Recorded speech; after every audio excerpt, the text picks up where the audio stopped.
Merci, Monsieur le Président, honorables assesseurs, de m'avoir donné l'opportunité, peut-être la toute dernière opportunité, de m'exprimer pour ma propre défense. Comme je l'ai fait lors de ma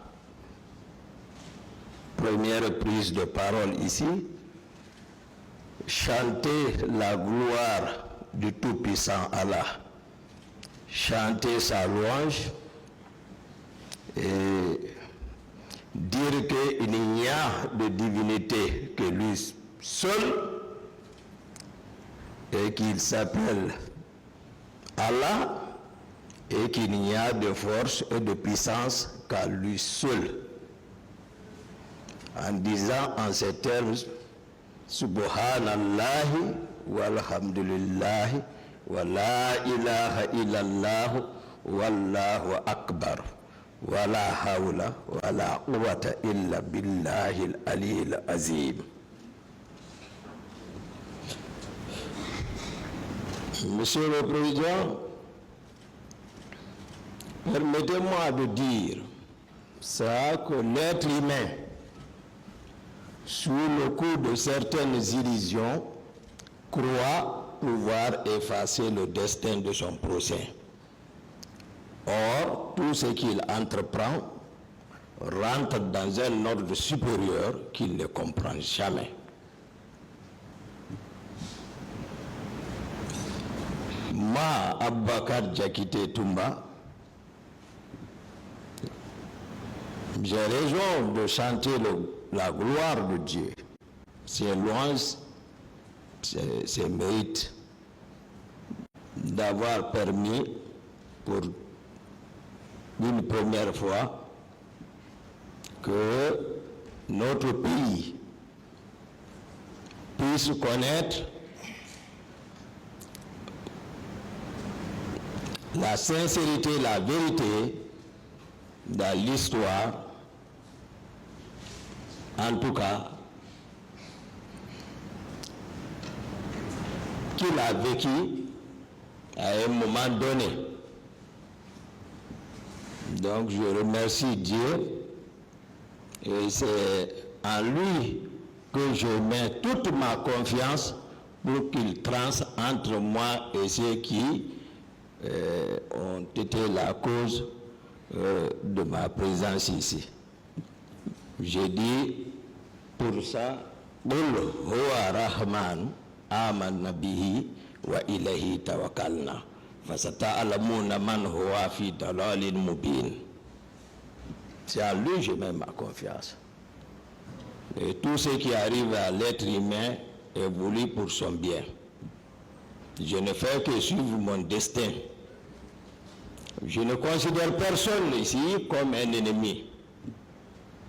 Ça, c'était déjà préétabli dans l'organigramme divin que tout ça là allait arriver. Je ne vais pas dire ce qui n'a pas été dit durant toutes ces périodes. C'est seulement continuer à prier également pour l'âme des personnes disparues. Que Dieu, déjà, ça a été dit ici que, puisque les circonstances de leur mort laissent directement croire qu'ils sont déjà dans le paradis, donc je ne demanderai, implorerai Dieu seulement que de les accueillir dans son Firdaus, l'état, c'est-à-dire le niveau le plus élevé du paradis.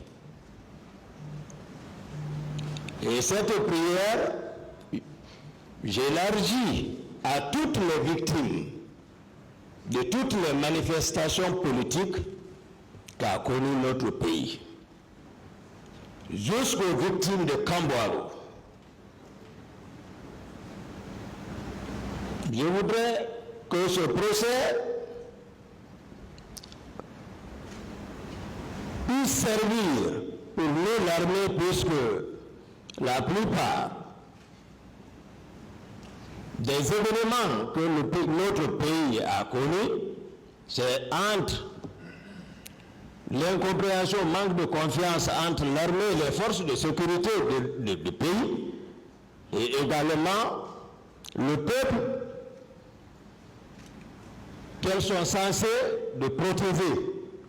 Il faut que ceux qui nous écoutent puissent tirer les expériences à travers ce jugement que la population civile, de la part de son armée, ne mérite pas ce qu'elle est en train de connaître. Même le pouvoir qui est en place doit en tirer les leçons, puisque tout pouvoir est éphémère. On doit respecter le peuple. Ce qu'on n'avait pas, il faut le reconnaître, que ce procès, on a beaucoup appris ici. Nous qui sommes accusés, et même pas nous, et d'autres aussi qui le suivent de partout. Chacun a appris quelque chose dedans. Donc, les prières, c'est pour ne plus que notre pays connaisse encore un tel événement. Je prie Dieu de protéger la Guinée, de protéger notre pays, de faire en sorte que les Guinéens puissent marcher ensemble, main dans la main,